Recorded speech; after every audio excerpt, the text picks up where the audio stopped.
All right, so in example number 5, remember we learned about the difference in the sum of two squares. And so now what we're going to talk about is if you were to take one binomial, okay, so x plus y is our binomial, and if you square it, what is that result? And let's just make sure that we understand that x plus y squared means there are two of these right here, right? It means that there are two of them. Let me just highlight this right here. So this right here means that there are two of those bad boys. That means it's x plus y times x plus y. That's what this means. A common error is students may think that that means x squared plus y squared, and this right here is not true. Okay, so you don't square the x and you don't square the y. That's not true because by definition, the exponent means that you are raising or that you're multiplying the base this many times. So I'm taking x plus y and I'm multiplying it by itself 2 times, which is why I have 2 of them, you see. And so this is not true right here, so make sure that you kind of realize that. All right, so what's cool about that is if this is true, or if I have a binomial square, then you can quickly calculate this by just taking the first term and you square it, see? Take the first and second term, see that right here? Take the first and second term and 2 and multiply all 3 of those together. So it's 2 times the first term times the last term, okay? And then plus you do the last term squared, all right? And then like that's it. So if you do this example right here, again, it said, oh, I take my first term and I square it. So I'm going to square my first term, t squared, plus it's 2 times the first and the second term. And sometimes, you know, you can show that step, that's fine. 2 times the first term times the second term, or the last term. Okay, that'll be our middle. Some folks like to just do this all in one step. That's fine though for now. And then plus the last term squared. See right here? I take my last term y and I square it.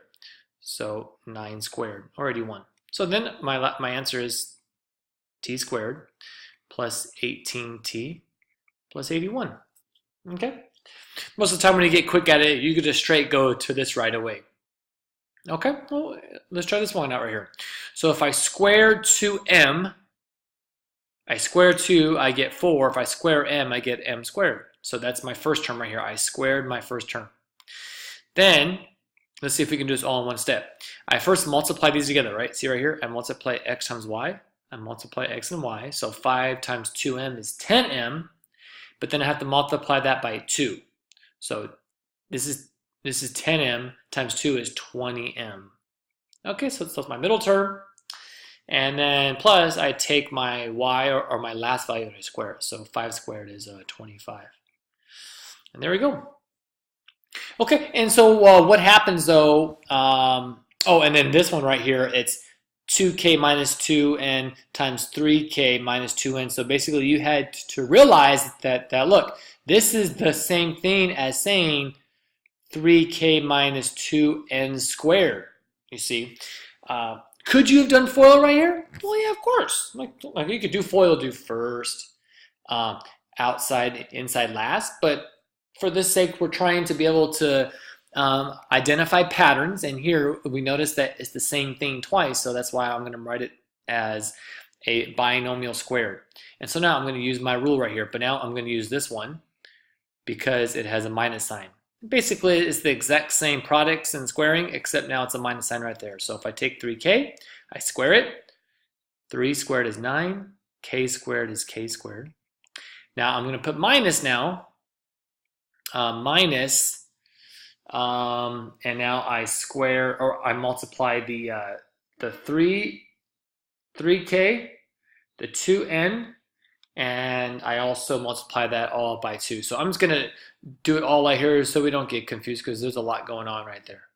Okay, so that's my middle term. It's 2 times the first term times the last term, like this. 2 times the first term times the last term, okay? And just make sure that you look at your sign, minus sign. And then plus y squared. So my y squared is 2n squared, so 2 is 4n squared. Perfect, so now I'll just do my middle right there. So I get 9k squared 2 times 3 is 6, times 2 is 12, so minus 12k n, and then plus 4n squared. And notice it's kn, okay? Because when you multiply k times n, it's just kn. And then 2 times 3 times 2 is 12, but then make sure it's a negative. All right, great.